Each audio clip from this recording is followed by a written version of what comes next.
RTI टाका आणि गेल्या 5 वर्षात किती अट्रॉसिटीज केसेस आहेत, त्यातल्या जेन्युइन केसेस किती आहेत, ब्राह्मणांच्या अगेन्स्ट किती आहेत, प्रत्येक कास्टच्या अगेन्स्ट किती आहेत, ह्याचा सेन्सेस काढा RTI टाकून. गेल्या 5 वर्षाच्या म्हणते मी, 10 पण नाही.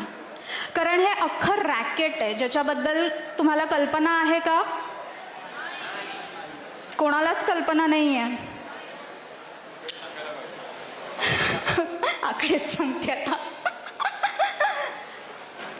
बरेच वकील आहेत, त्यातला एक वकील आहे ज्याचं मी नाव नाही घेऊ शकत ऑब्व्हियसली. गेल्या 15 ते 20 वर्षात त्यांनी 62 अट्रॉसिटी केसेस टाकलेले आहेत. प्रत्येक ठिकाणी त्याच्याबरोबर विटनेस एकच असतो. 13 ते 15 ठिकाणी विटनेस एकच आहे त्याच्याबरोबर.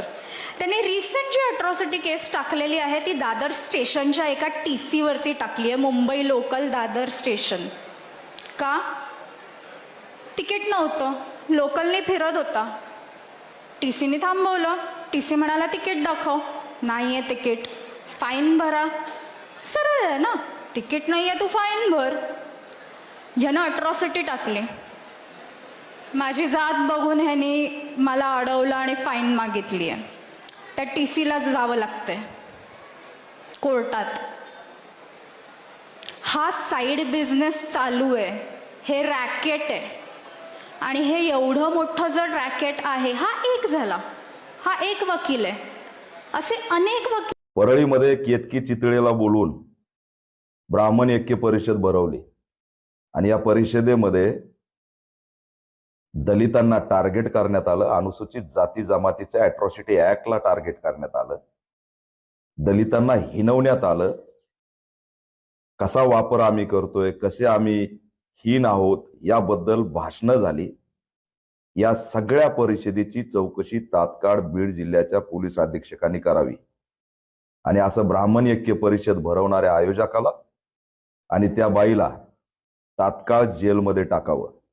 त्या बाईवरती अट्रॉसिटी ऍक्टचे गुन्हे आहेत ह्या माहीत असताना तिला गरळ ओकायला परळीमध्ये बोलवलं, की आम्ही कदापि सहन करणार नाही. कुणी किती खोटे गुन्हे दाखल केले, कोण कसा फासला, याचा RTI टाकायला केतकी चितळे सांगते. टाक ना RTI. 376 किती झाले महाराष्ट्रात, अल्पवयीन मुलींचे अपहरण किती झाले महाराष्ट्रात ते टाक. अट्रॉसिटी ऍक्ट मध्ये B फायनल किती झाल्या ते टाक. कशा प्रकारे अट्रॉसिटी ऍक्ट दाखल झाल्यावरती क्रॉस, दरोडा, 376, 354 दाखल झाल्या तेही टाक. हिम्मत असेल तर बोलव मला, 2 जण बसून आपण त्या ठिकाणी चर्चा करू. नीच मानसिकता, जातीयतेची मानसिकता आणि लय विद्वान झाल्यासारखं तिला जर परिषदेला बोलवायला लागले तर या ठिकाणी कुठंतरी दलितांना टार्गेट करण्याचा यामागे उद्देश हा दिसतोय. परळीमध्ये झालेली ही ब्राह्मण ऐक्य परिषद दलित विरोधी परिषद होती असं आम्ही जाहीर करतोय. तात्काळ या सगळ्या परिषदेची चौकशी झाली पाहिजे आणि त्या आयोजकाला आणि या बाईला जेलमध्ये टाकलं पाहिजे. अट्रॉसिटी ऍक्ट अंतर्गत गुन्हा दाखल झाला पाहिजे. याद राखा, गरळ ओकण्यासाठी जर परिषदा घेताल, दलितांना टार्गेट आणि हिणवण्यासाठी परिषद घेताल तर याद राखा, परळी हे आंबेडकरी चळवळीचं केंद्र आहे. बीड जिल्हा आंबेडकरी चळवळीचं केंद्र आहे.